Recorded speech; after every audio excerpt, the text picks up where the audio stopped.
Hey, everybody, welcome back to Gardens of the Untold Story. I'm your host, Ken Somerville, and my co host, Andy Lopez, the invisible gardener. And we're talking about how to properly make your biological teas. So, Andy, you've been doing this for, 40 plus years. Oh, come on, 50. Okay, 50 plus years. I was trying to make you a little bit younger than you are, but you have a lot of experience. So what is the problems that you see with biological teas that people are making, and what's the proper way to do it, or Oh, let's well, give you your opinion, what's the proper way to do it? the problems is an interesting question because when people make a tea, they have to use it right away. It can't be sitting around for days and days and days. It's one of those things where you have to make it for you. You really make it for a specific purpose. Hi, Duncan. You know what I mean? So there are so many different kinds of biological teas. Each are more suitable for certain things than the other types of biology. In other words, you just can't make one tea and have it work on everything.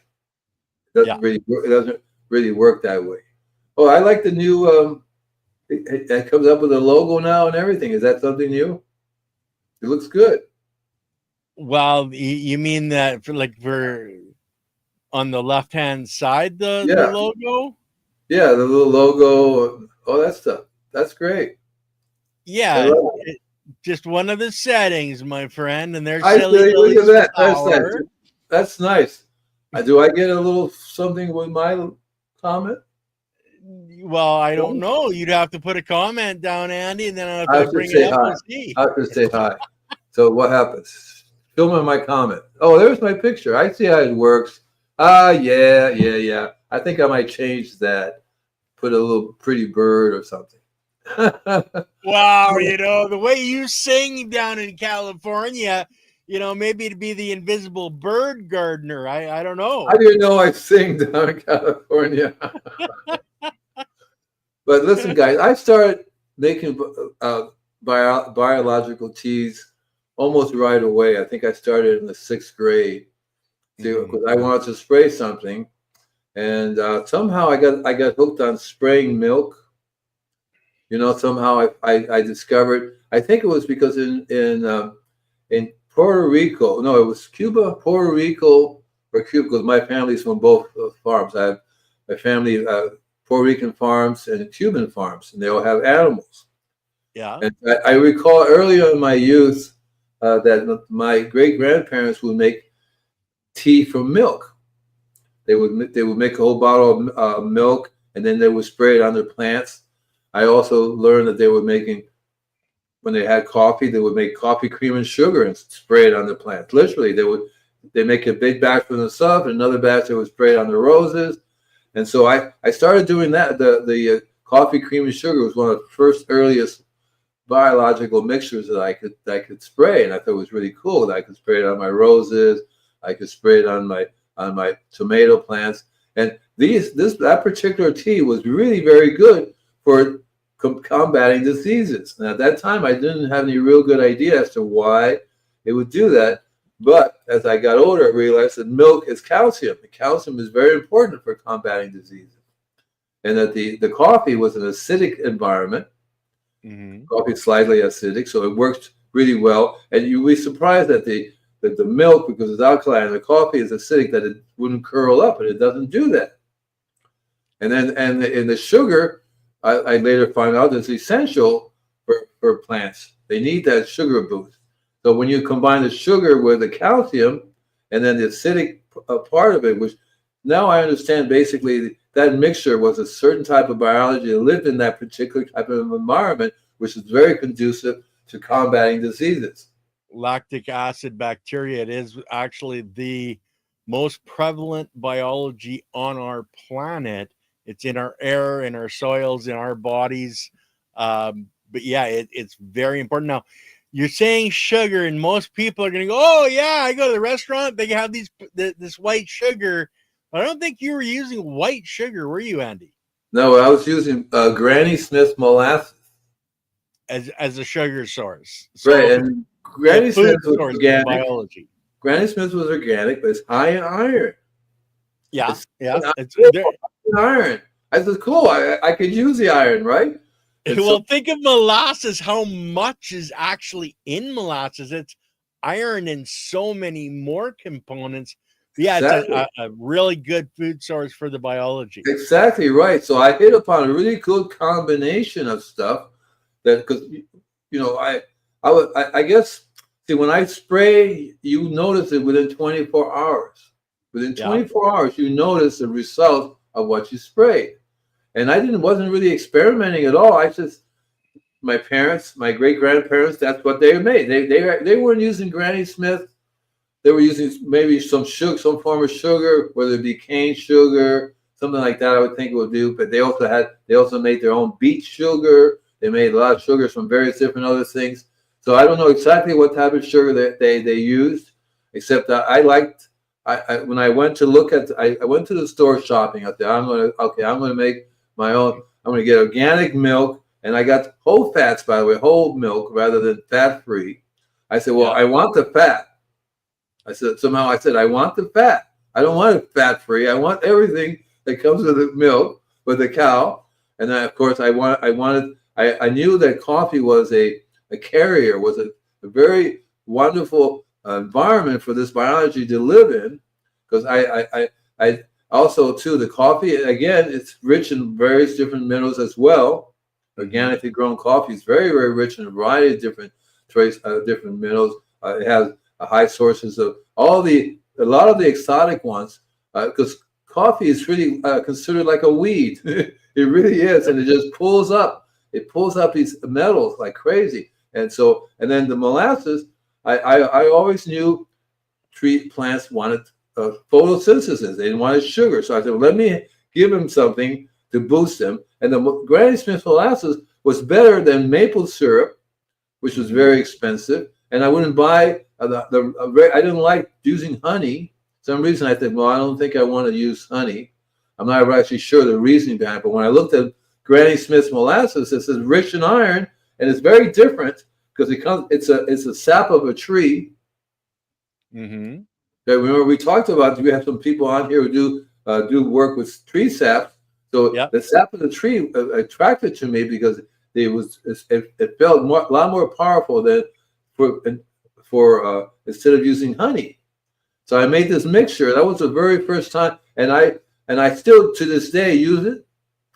Not too long ago, I bought. It has evolved a little bit. So what I do is I buy cold brew coffee, organic cold brew coffee. It says one of these cups makes 40 cups of coffee. I go, okay, that's a good concentrated, right? I still get the Granny Smith molasses, and of course, I do the milk. So when I went out the other day, I had 10 gallons of milk. This is 100 gallons of water, distilled water, and I learned that you do not want to make compost tea and then make your coffee, cream, and sugar mixture and put it in. That doesn't work. It didn't work out really well for me. I felt I wasn't sure if I was getting sick, if I wanted to drink the coffee, drink the tea. It didn't seem like the right biology mixture, so I do automatically. When I make my compost tea, I spray that separately than when I spray the coffee, cream, and sugar mixture. Okay, Right. they don't do they seem to you like a good mixture? They don't, right? If you mix the two different types of biology, they're not compatible with each other. Is what I think. Am I wrong? Well, it really depends, Andy, because bacteria, you're using bacteria, like Yeah. your milk is your lactic acid bacteria. That's your foundational. Now, it really doesn't matter a lot, the variety, unless you're doing something very, very specific. The broad range that you're creating with that, you're going to have some that is going to take over and be consuming everybody else. But then it's just another food source like the molasses. So you're going to get a bloom of biology that's more based on the lactic acid or the milk that you're putting in, because milk is very specific for the biology that can exist with milk. So you're going to get a lot of that biology, and that's really what you're going to be spraying. if you're not adding the milk, then you could be getting a different type of biology. Like when That's you, what I thought. when Right, you at the beginning you were saying you different mixes for different problems, but right. Duncan actually has a question here, so let's bring it up here. Um, I gathered moss, lichen, branches, mycelium, covered leaf bunches from a nearby space and have been aerating it for 5 days now. Should I add a splash of milk to that mix? So here's the thing about when you use milk, which I developed down the road as I do it. You can, of course, just take the milk and make a spray out of it. I found that there's a process you can go through to pull out the lactic, is it lactic acid, whatever you call it, that long name you want to say. Lactic acid bacteria. Yeah, right. And you want to pull that. You can literally pull it so you have a concentrate of this bacteria as opposed to in the milk. And I think what I did was I basically got a big. It was a big wide mouth jar, and I would fill it with distilled water, and I would put a couple of cups of the milk in there, close it up, and put it in a cold, dark room. Come back in a few days, it would separate. And the liquid is what I would use because I found it was a lot more. I had more results with it than if I used the milk, so it's somehow concentrated. And I felt that the lactate acid competes with the biology in the compost tea because I felt there are two different groups of people, and that one would definitely take over the other one, which would be the lactic acid one. And so I felt might as well just give it to them this way, so it'd be pure coffee cream and sugar mixture, and then the compost tea is a different biology entirely. Can be done on other days. So that's one of the types. And yes, you can add the milk to it. You just have to learn the amount, and ideally, you want to let it sit first. You want to let it become more active because that's what happens. The biology become more concentrated. But you can just add a little bit of milk to your mixture. You have to experiment to see what happens. See if you get the results you like. You may find that there are just, and it's also too, make sure you distilled water.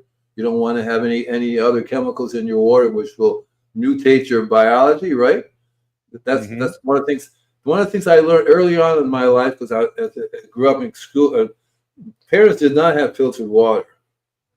Well, they didn't need it back then, Andy, because we weren't so? putting in chlorine and chloramine. That was it. And that's probably it because I felt as I grew up, I started using filtered water because I think something was going on with the water. I could see that, especially when I was in Cuba, their water over there is definitely a lot cleaner than the water over here in terms of the chemicals in the water. Well, they didn't have access to the chemicals. Right. So that's one of the aspects of doing it. But now you have to pretty much assume there's something in your water that you don't want. You have to filter the water out because otherwise you will get not the results that you want. As a matter of fact, you will get some haphazard results, or a mixture of stuff, because the biology will freak out and die on you and become something else, and then you're not getting the results you want. So I started That was my first taste of making different biologies. So then when I got out of the service, I started experimenting more with different kinds of sprays that I wanted to spray. My idea was to have one type of compost tea, which is one of the ways you make a biology. But then even that can be made radically different from tea to tea. Because I found, for example, when I was really on top of it, I would have like 20 different kinds of animal manure in my compost. I would have chicken, I would have horse, I would have cow, I would have rabbit, a llama. I even have elephant manure in there, some other kind of animals. So, and I found that's for me, that's a blend. It's such a blend that it works on every plant, on everything. You have all this biology that some of it will be bound to work on the roses and whatever on their lawn, your fruit. But that wasn't not just. So I automatically didn't make compost seed for the vegetables because I felt, okay, I have to make sure that the compost is totally compost. There's no manure, bacteria in that. So I would use a slightly different mixture for my vegetable garden. And that's why I like using the milk biology, because that's no way I'm going to contaminate it with anything, right? Even to this day, if I buy compost that's made with different types of manure, I always tend to shy away from spraying vegetables that you're going to eat, just in case. You never know.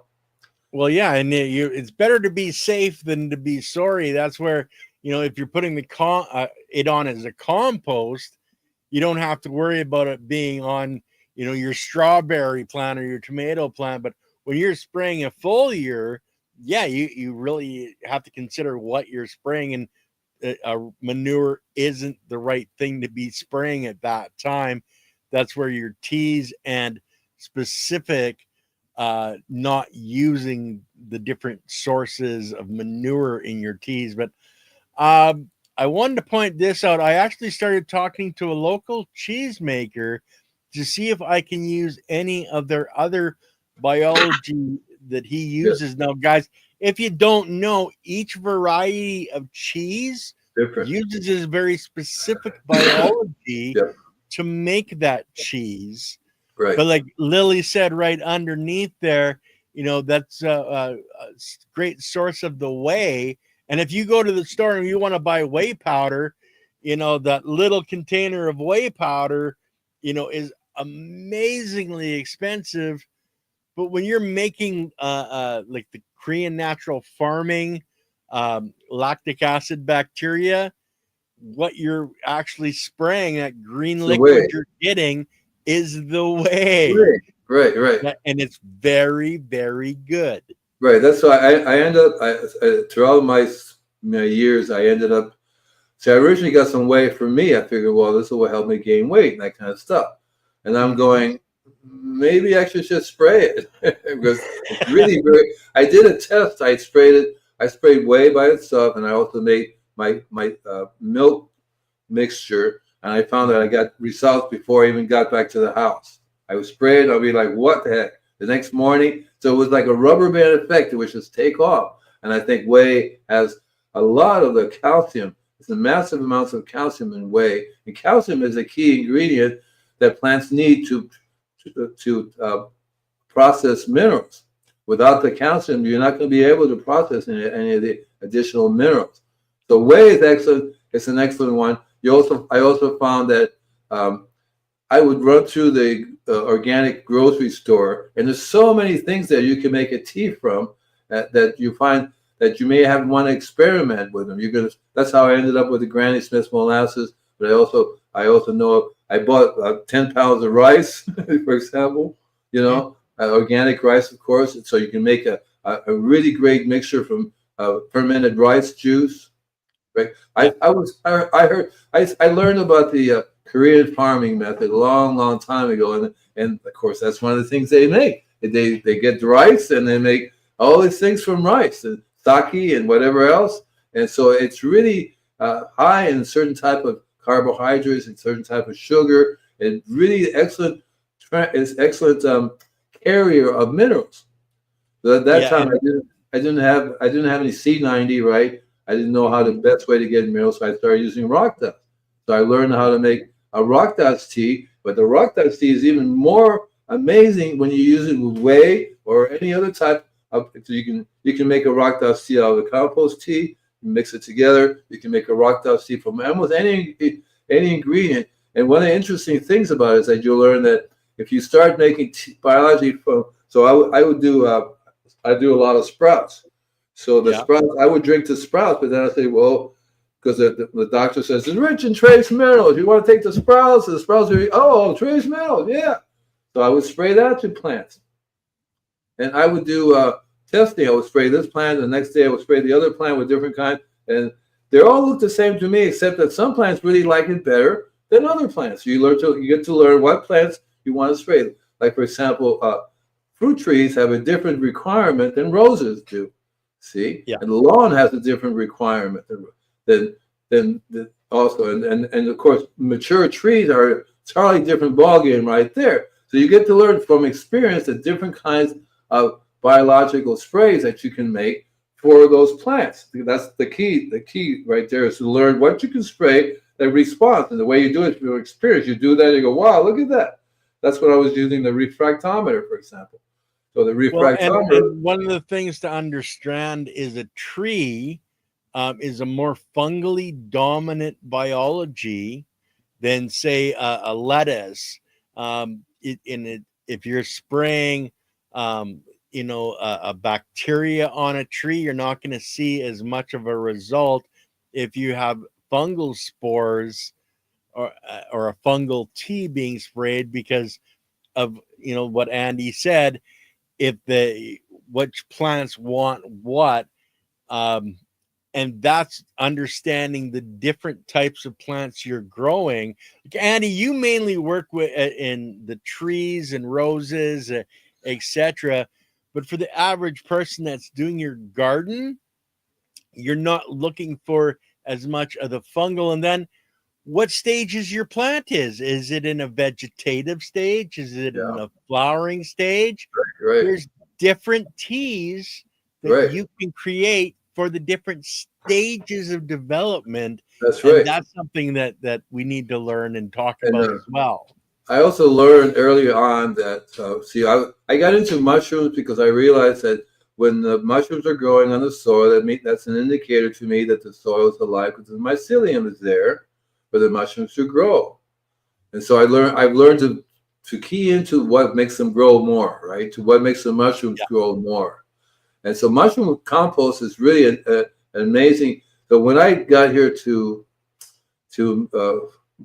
Florida to Malibu, I went to the Magic Mushroom Company.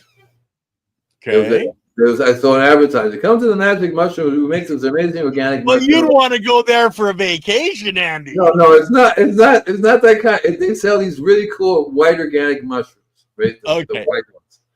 And so I would go there, I was by it, and I said, by the way, do you have any mushroom compost? Because you make tons of, the way they do it, they sterilize the whole thing. It's a whole process, and they had massive piles of mushroom compost, and that was the best thing. One of the best things that I would spray. Mm-hmm. I would buy the compost, but I learned to make the tea from the compost. So there are couple of different types of compost, right? The mushroom. So I also use earthworm compost, which is earthworm tea. It's a very different tea to use. Well, See, and so you were just talking about mushrooms, and Cheryl actually had a question on that. What are the pros and cons of using mushroom compost? Is it biologically complete as a compost tea, or does the tea need amending, and with what? when you make the compost, right? It's how you make the compost. It's what you do in the process of making your.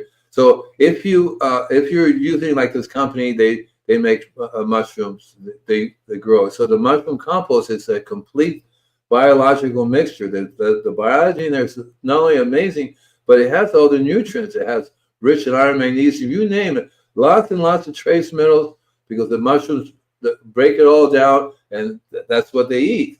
And so it's very complete. You don't really have to do anything. As a matter of fact, if you're lucky to have a mushroom company nearby, start buying their compost because it's very different than compost that you can make. Now, I want to make sure people understand, if you're buying the mushroom block, that is not mushroom compost. You still need to put that block, break it up, and actually make compost out of it. Unless they're making a compost on site from the mushroom block, then you're just buying the block, and that is, like I said, is not compost. You want to get And directly from the pile that they make, and the steam it after it settles down with it. Actually, you like it. I like it when it's steamy myself. By the way, okay, there's a difference between growing worms and having vermiculture. It's a very different process. Okay, so if you have vermiculture, you base vermicompost. You basically are making compost by using the worms to eat your product. What I do when I have a worm farm, I'm not using it to make compost. I'm using it to make a tea. So I feed the worms completely differently. I don't use anything for composting for them. I actually buy a banana or buy an apple for them rather than, than use it as a leftover to feed. It's slightly different. And one way you still and I still add it both ways. So I have a little bit of rock dust where I may whether it's vermiculture you're using for composting or whether you're growing the worms, I still use a little bit of rock dust in the mixture. The worms love it. You use too much, you die. They die, right? But otherwise, they get their minerals. They eat the rock dust up, and they provide the minerals to the mix to the tea. So there are many different types. So it depends on where in the world you live. Your compost is going to be different. Yeah. So you'll learn to have different. And I found out that throughout the whole world process, everybody's different compost. If you take compost from Africa and put over here, it won't work the same way as it does over there because there's a different bunch of biology. But exactly right, and they react to each other. What are we reading? Well, I just want to. Wow. Ayana, I'm probably not pronouncing it. Anyway, I learned from Matt Powers that oyster mushrooms blocks kill all nematodes. So there's going to be different things like that as well. I hadn't heard of that it was killing all the nematodes. It's super high in calcium.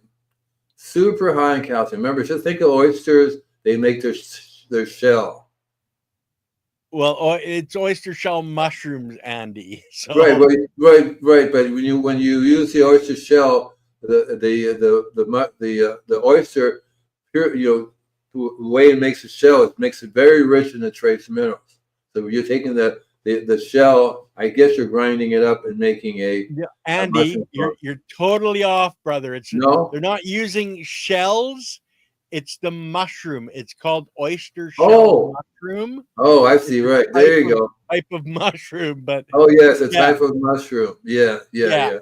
So it must be drawing up something very specific from the soil structure and putting, that's calcium. Get out of balance to kill the nematodes. But we do have a couple more questions, brothers. So any issue with using reverse osmosis water? It works amazingly for my orchids, but I worry that it may not be supplementing minerals for other plants compared to rainwater or good well water. And that's where I use reverse osmosis. I drink it personally. I always put a little bit of salt in it. And like Andy uses the C90 that's got the 90 trace minerals in it. You need to understand that reverse osmosis strips everything out. And if you drink it yourself, it's literally stripping the minerals out of your body to fill up the water molecules that need that. To always, add a little bit of salt. It's just one of those things you need to understand when you're stripping everything out. You need to put back in. You'll find that salt is usually very rich in trace minerals, especially if you get the right type of salt. There's a difference between salt that nature makes and salt that man makes. And so the salt that nature makes is always rich in trace minerals, usually more than 70, 72 different types of trace minerals. Almost all the different types of salts you can buy. The good variety of salts are rich in trace minerals. And there are many doctors that always say tablespoon of salt on a regular basis. Just make sure it's not the iodized salt. Right. That's so heavily processed. You're not getting anything good. It's going to be. Matter of fact, it's stressing your body out. It goes to the wrong places in your body. You go, what the heck is this? That's why people say you have problems with eating too much salt. The salt you get and the added salt and added sugar are not real stuff. They're not real things. They're so toxic that they pull minerals from your body. Your body. It's like a savings account that you're actually putting more money out than you're putting in. Your body's a non-complete molecule, and they need to be a complete molecule, so they pull out of you to make themselves a complete molecule. That's exactly right. It's craziness. That's right. So reverse osmosis is you do that because you want to get the city water clean from all that stuff you get, but then it's way too clean. So the water I get here is really super clean. But it doesn't have anything in it other than just clean water. Mm-hmm. So that makes a big difference. And all the time I'm adding things to my water, various different things that I hope that I know. And basically, they're concentrated, like dandelion root, for example. I really like that. I add that to my water. I also add a variety of other different things, from lemon concentrated to you name the minerals. I add that to my water, not together. I've learned you don't really want to mix all these things up. One day you do one thing. I do baking soda in my water and vinegar, apple cider vinegar. The two together are amazing. But you'll learn that, again, it depends where you're at, what process are you making your teas from. By the way, when I talk about teas, I literally make a second batch of tea for my plants. So when I have green tea or black tea, I don't throw it away. I make another batch and I put it in my sprayer and I spray my garden with it. I find it that what's interesting too, aside from the benefits it gets from the plants look better, the bugs and the rabbits and the squirrels are not too interested anymore in eating it. Yeah. So it does protect them, because they spray, green tea, I don't want any of that. It's like, no way. So I have all kinds of teas that are really, really cool, but they have a definite peppermint tea, spearmint tea. These things have a definite smell to them when you spray. I also do garlic. Garlic is one of my favorite types of biological sprays to use. And I find that garlic is a systemic. So when you apply it to a tree, the whole tree absorbs it, or the whole plant absorbs it. And so, and a lot of times, I want a systemic. One of my favorite types of sprays to do it is a spray that's systemic. That's one of the things about coffee. It's systemic. It goes right into the system. So when you're spraying coffee, cream, and sugar, the systemic part of it. Never want to spray coffee, cream, and garlic, by the way. Not a good idea. I did it, and I'm going, I don't know.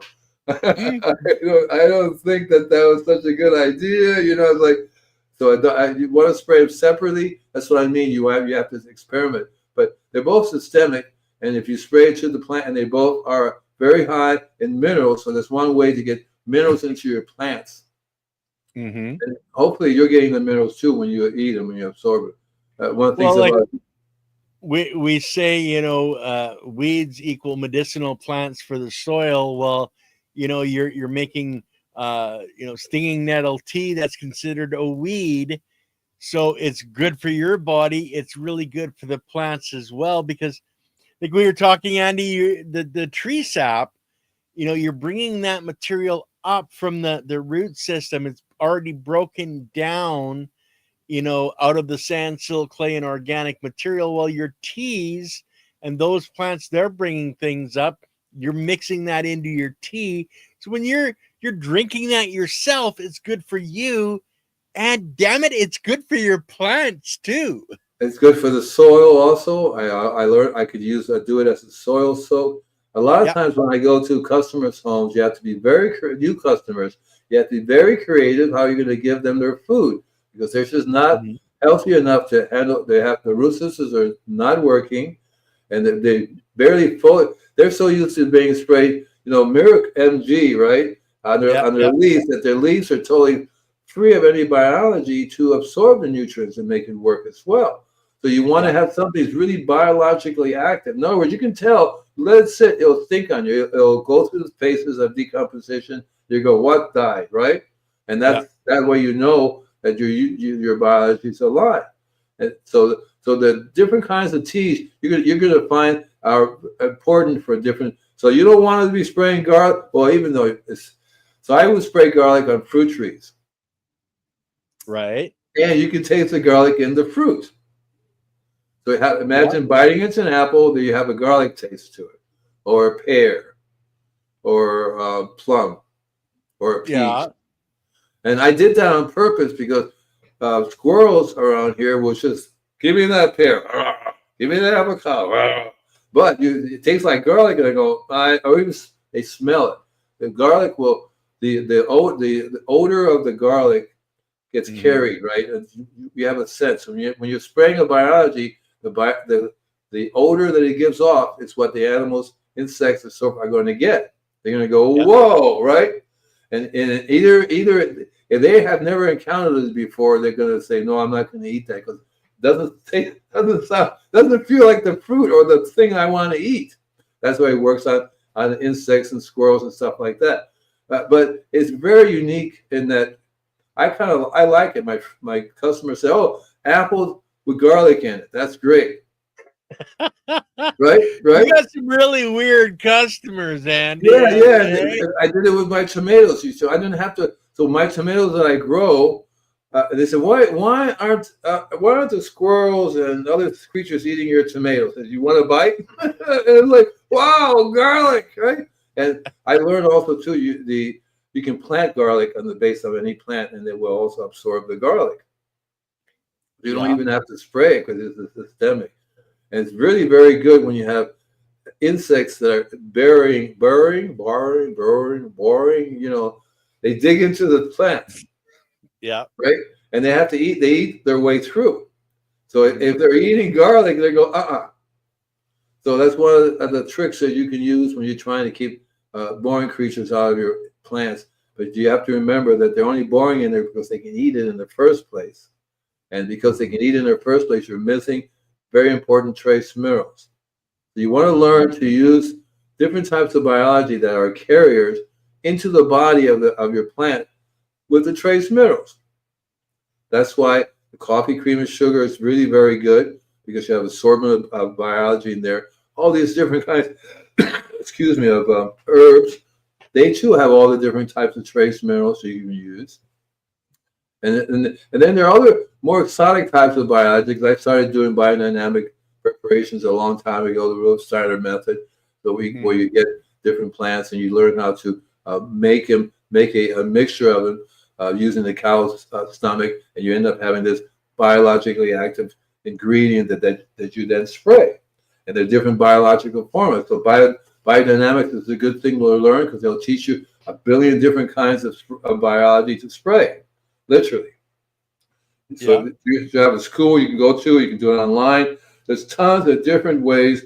So when you're cooking something, you can always make a tea from this stuff and spray it, especially if you have organic produce that you're using. Because lettuce, for example, so if you take a picture of a lettuce, for example, on your iPhone and click on the little I button, it tells you, oh, it's rich in iron or it's rich in magnesium. Right, and that's what you're spraying. Yeah. See, right? So you learn that. So you want to. In nature, she doesn't do any one thing. So you want to do different things all the time on a regular basis. You'll find that becomes more effective as a whole. So you're spraying the milk on this one day over here, and over there you're spraying the manure tea, and the other day you're spraying the rice one. You want to learn how to do all these different things, and it'll come naturally to you to make, because you're actually, when you eat something and what you eat, you make a liquid from it. Like when I do, a lot of times when I feed my worms, I put my food into a blender and I pour it down for them. Yeah. So and I used to do that when I make my compost too. I would dig a hole, pour it right in there, it just disappeared. It would get eaten up. And so there are lots and lots of different kinds.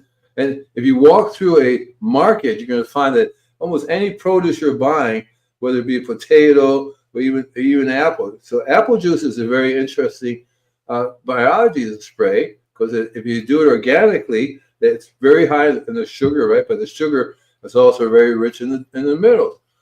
You'll find that different kinds of wines, if they're really, you don't have to buy an expensive wine. You can use a little bit of wine. You're going to be surprised how that raises the Brix level on all these plants almost immediately. You can take a Brix level reading and then spray with a little bit of wine and water. You're going to go boom.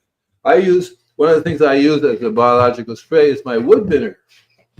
Right. I used to buy bamboo vinegar because in China they realized when there's a burn and they make this vinegar from the ashes, that is very highly biologically rich, and it's the right type of bacteria that you want to spray. So I get from Michael Whitman the wood vinegar. The wood vinegar enhances the process of making your biology. So when I do it, I do a little bit, and there are more and more products on the market now that basically are biostimulants. Yeah. They activate the biology even more. That's why I was talking to you about this does the brew. There's something. Wiggle Brew. What was it? Wiggle Brew. Sam Wiggle Baker. Brew. He's was on with Leighton Morrison a little while ago, a couple of weeks, and I had him on Conversations in Ken's Cafe as well. And I think Andy's gonna be working to get him on to his channel, the Invisible Gardener channel on YouTube. But yeah, they're able to use worm castings, and they're breaking down and eating plastics biologically first, and then feeding that as a food source for the worms. That's so crazy. They're breaking down plastic and making a phenomenal product for our gardens and our plants. One of the things I'm really, really excited about, because I've been doing this a long, long time, is I'm coming across more through here. More and more people are really coming up with some really amazing products, and everybody's different, and they learn how to use their talent. So I'm very excited to have him on my show. Winky Wakai of the LSD Lab. Okay, right. You don't need to spray plants LSD. I don't think it will do much. You can try it, but I think you're not going to be able to make it through the spray, because you're going to be tripping out before you know it, running around naked and chasing after you. It's a mess. You don't want to try it. Trust me. Well, he was actually saying, I wanted to put this up, been using trichoderma and bacillus to fight rust and septaria, and making the cell wall thick with silica and calcium. And that's part of it. Like these, and Andy, you were saying it, the bugs that have to bore in to feed, if you're increasing the cell wall, by say 5% or 10%, all of a sudden their little stinger that goes into feed can't reach in far enough. And then as soon as they realize that, they're not going to bother that plant. They're going to another one where they can feed, because, hey, if we can't eat, we die. We're going next door. And what he's basically doing is increasing these particular elements. Calcium is the one, and it goes right into their cell wall production. So if you were deficient in the calcium, you will have thin cell walls, and the bugs will know it. They'll go after it anyway. See, so it's just a simple matter of keying into all the trace minerals, and once you do that, and if you're good at looking at the plants and through a scope or whatever method you look at, you will see that the structure has changed. That's exactly what it does. Well, would you rather build your house out of 2x2s or 2x6s, Andy? I think 2x6s are a little bit stronger. Yeah, so it's how you make the structure, in which they have to have the trace minerals in order to do that. Willie says not only silica turns the water into a milk, and they feed on that. Silica turns the water into a milk, and they feed on that and die. So the silica is not very helpful to a lot of these other creatures. They can't basically process it, and that's why they die. So that's not my opinion. So you'll just remember, when there's a bug attacking the plant's food for the bug. So you can use the biology that you have the reason why you use a liquid biology or something to that extent is because that the root systems are not working. Whatever you put down in the ground, most of it's not going to be available. It's going to take a while to bring the biology back in the soil. So that's why you do foliar feeding, and through foliar feeding, you learn to be very creative in what you spray. Right? So that's the whole key, is you want to be introducing to the plant the minerals that they need through a different system. Rather than root system, you're going through the leaves, and not only the leaves, but the bark and the trunk of the tree. If it's a tree, they go right straight through the wood. All kinds of different plants have different ways of absorbing it, and generally they absorb it through the leaves, and they go right. It's right there. They don't have to do anything to process it. They use it, and you get an instant result. And the bugs don't like that. They don't know how to deal with this change in the structure, because to them a weak cell walls means weak plants. So that's why they'll go in there. So you'd be surprised how fast the cell wall, because it's a very simple structure that can build up very, very fast. Again, it's through foliar application, you'll learn that the results are, that's why you want to use a refractometer. A refractometer tells you instantly what's going on. When you spray the plant and then do a reading, you're going to get an instant reading. There's a difference if you spray before you spray.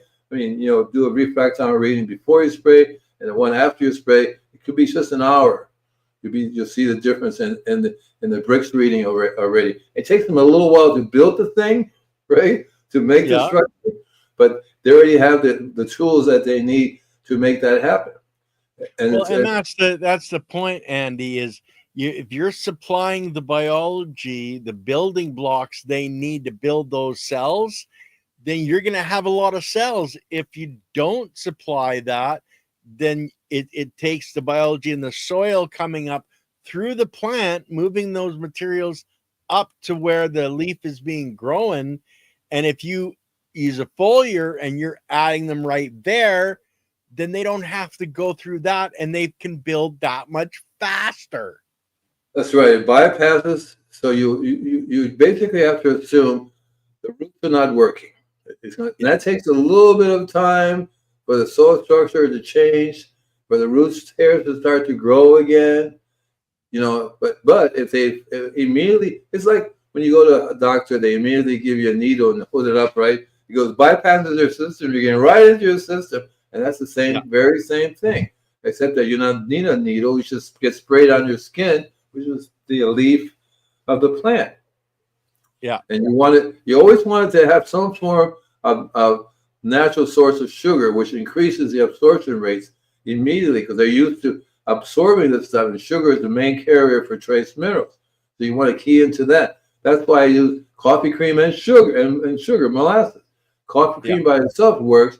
Add a little bit of molasses or a source of sugar, you'll be surprised how 100% better it works. And that's what you want. You want something that gets absorbed immediately right away and goes to work right away. And they actually build the cell instead of going through all this stuff and building it and having it come up there and make it do. No, they do it right there on the spot. And sometimes it's instant, and because they already have all the tools they need. They just need a few more minor things like the glue or the nails. You have all the wood, but you don't have the nails. So it makes it really Andy, easy. Is it easier for us to build a house having the lumber package delivered, or is it better to go out into the forest and cut everything down and build from scratch? It's just that simple. I would rather have all the package brought in to where it's needed, and that's what we're doing with foliar sprays. But Andy, let's specifically, I want to cover 2 points. Okay.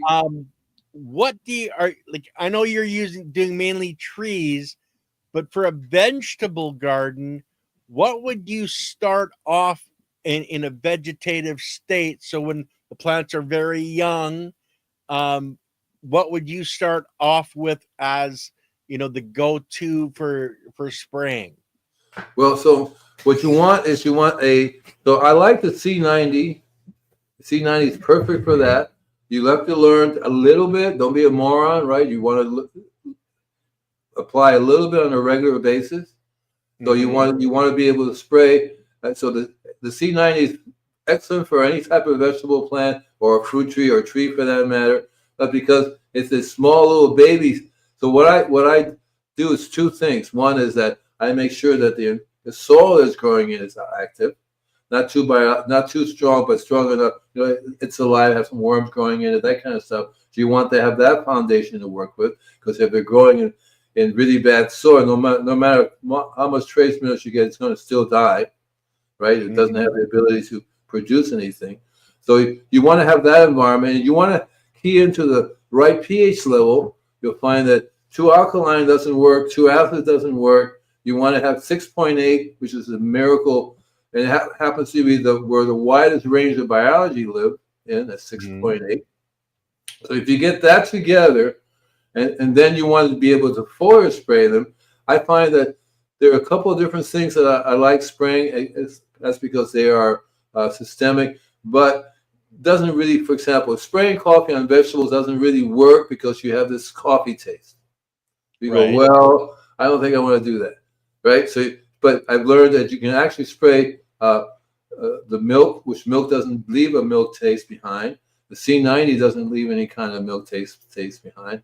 The Granny Smith, the molasses, which is farmers are using now, doesn't leave any kind of taste behind. So these are instruments that you can spray out. You have to learn, go very little because it's a tiny little creature. You do too much, you get stressed out, and they literally get burned, and they mutate and look funny, you know. So they have to go a tiny little bit, like homeopathic medicine is what you have to practice on your vegetable plant. As the plants grow and get bigger and bigger, you give them more and more because they get used to this foliar application, because even though the roots are working, they accept whatever you give them and then use them to grow. I use them on my Mary Jane plants. I feed them a little bit on a regular basis. You don't have to you don't need to key into nitrogen products or things that have nitrogen in them. So you want to learn to go very low on that. That's why in organic world, the nitrogen is never more than a 6 or 5, 5, something like that. 5, 6, 7, 8. It has an endless amount of numbers that go with it, rather than the 3 numbers you get when you buy stuff in the store. And also too, what's interesting too is if you don't have any of these things, you can go to a health food store and buy minerals for humans. Use a little bit of that. That works really well too on the plant. So I have this liquid mineral mixture that I would add a little tablespoon and take a shot out of it. And it has all the lists of minerals in the back and everything in a small amount.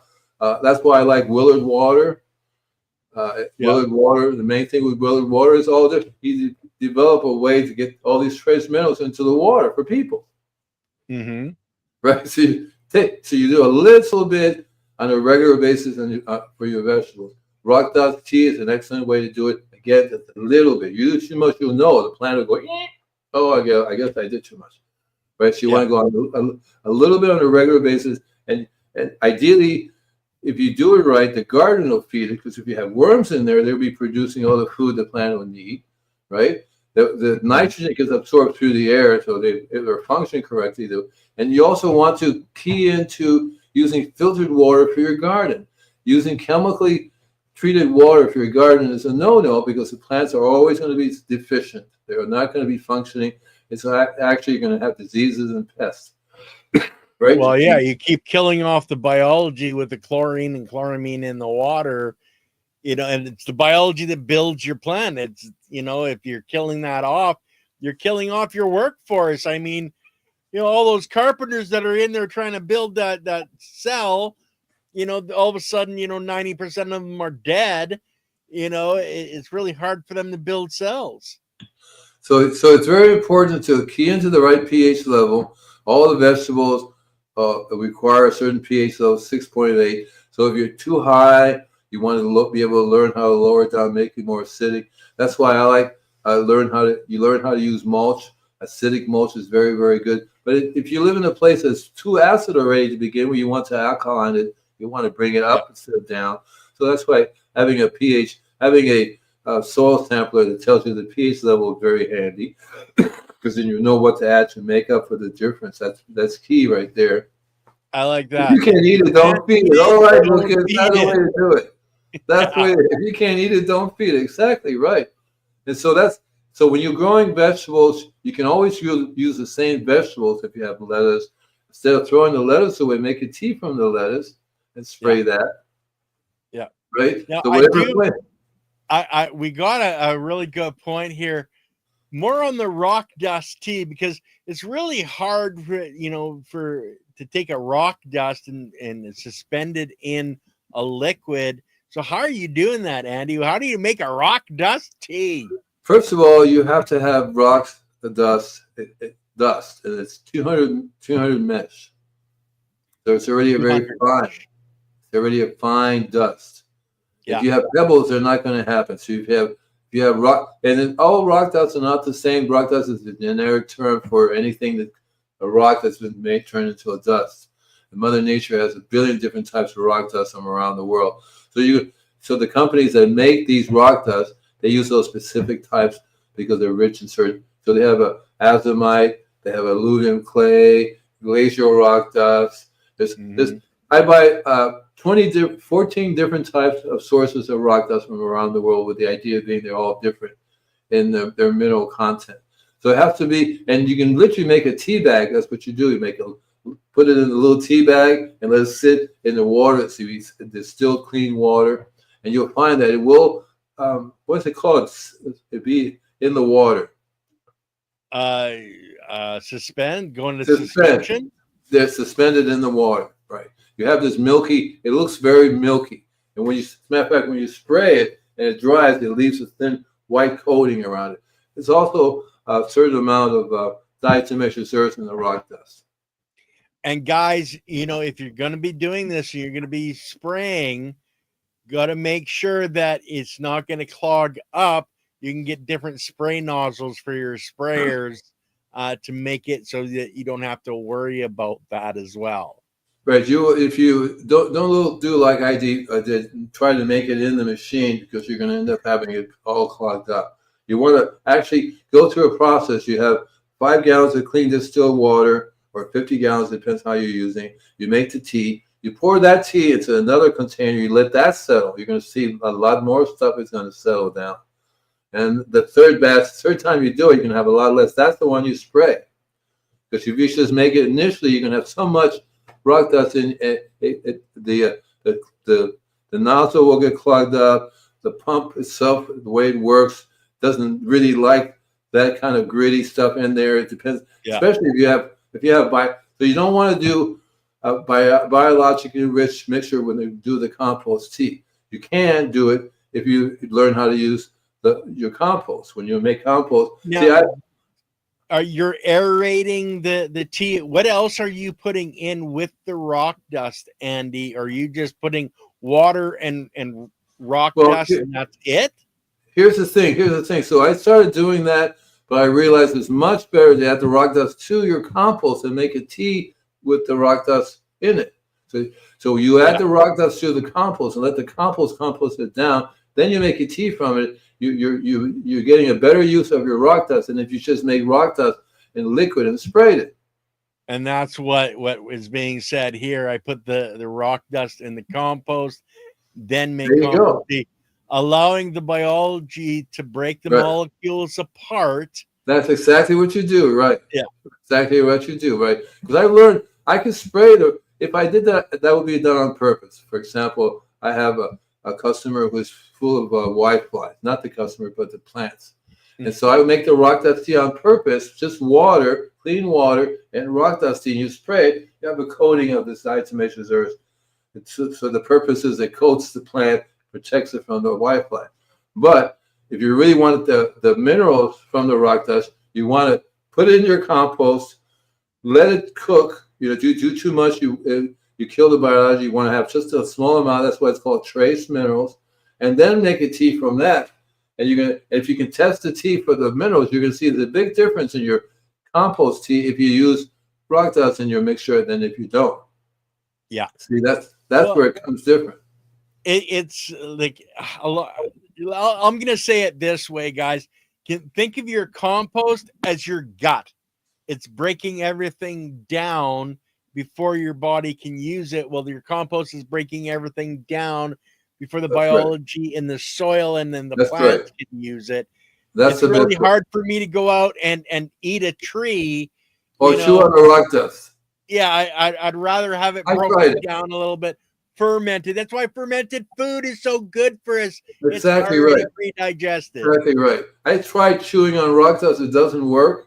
It's awful. It's gritty. My tummy says, "What are you doing?" Brush your teeth with it, though. You brush your teeth with it. So you want to have it processed before you apply it, and that's what compost does. It breaks everything down. If you do it right, you're not going to lose. So when you make it, so when I would go out and get animal manure, I would take the rock dust and add it right straight to the animal manure. They would bind it together. I would not lose any nutrients whatsoever, as opposed to you're taking the compost back and then making it and then adding the rock dust to it. I would add the rock dust as soon as I got my hands on the manure. Well, right? While you're there shoveling it up, every few shovels, you sprinkle out, and then it's mixed in really good, right? Yeah, right. So I would get a truckload. I would get on top of the truck and sprinkle some rock dust on it. So as you're taking it off, we get mixed or if I'm lucky to be there, I would go onto the tractor and put some rock dust down. And they would dump it in as it was getting mixed. See, so you want you because I've learned that rock dust, the minerals, and the biology will. Oh, we're married. We're going to stay together, and they're going to bind to that, and you're not going to lose as much nutrients from the compost than if you were doing that before. And that's the secret right there that I'm teaching you guys towards the very end.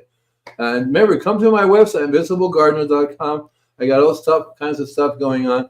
I'm giving away a bunch of my ebooks, whether it be the Don't Panic, It's Organic ebook, the permaculture, the bricks book ebook. I have another one called Don't Panic, It's Organic. So I'm giving those away as an ebook. All you have to do is say, ideally, I would like you to sign up for the newsletter. And within the newsletter, you'll find a way. I will send you the ebooks. But if you say, I want to do a newsletter, I just want my ebook, I just send you the ebook because it's just a book, ebook. You'll love it, and you combine it all together, and your knowledge will increase. So now you learn a little bit more about how to make the best teas, and that's very important. It really is, because it's an emergency. You have to think of it. This poor thing's not eating. What can I do now that's going to help it? That's your teas. Yeah. And guys, it's wonderful for everybody to be here. We're at our hour, so we did miss one question. Sorry, maybe hopefully we can grab it next week if you come back. But Andy, thanks for being here, brother. As always, week in and week out, we try to have everything. As long as everybody's feeling good, me and Andy, we do get sick once in a while. Yeah, but, somebody gave me the flu. Yeah. Isn't that fun? Hey, you want the flu? Yeah, okay, sure. Anyway, guys, we have on Monday, we have the Vortex gentleman that I interviewed here a few days ago on Conversations in Ken's Cafe coming on with Leighton Morrison. So more on energy in your garden. It's very, very important for us to be adding energy in where we can.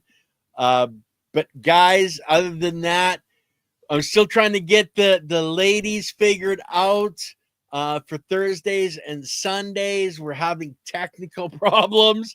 So hopefully that's going to be starting soon where their shows are coming on. But other than that, Andy, I'll give you the last word. Are you doing anything out in the community in the next week or so? In my local community, I'm doing a lot of special engagements with the garden club. I go to the Organic Garden Club a lot. And I also I did a lot of talking for Earth Day. And in my local neighborhood, I'm giving but I do Organic Haven, and another one called, it's all about Malibu. It's an online blog, an online workshop that we're starting. So come around and see what's going on. Thank you for asking. Okay, guys, and you can get a lot of stuff off of Andy's website. So make sure you go there and download the free ebooks, etc. So, guys, we'll talk to you soon. Have a wonderful evening or morning or afternoon, depending on where you are in the world. Bye. Bye, guys. Take care.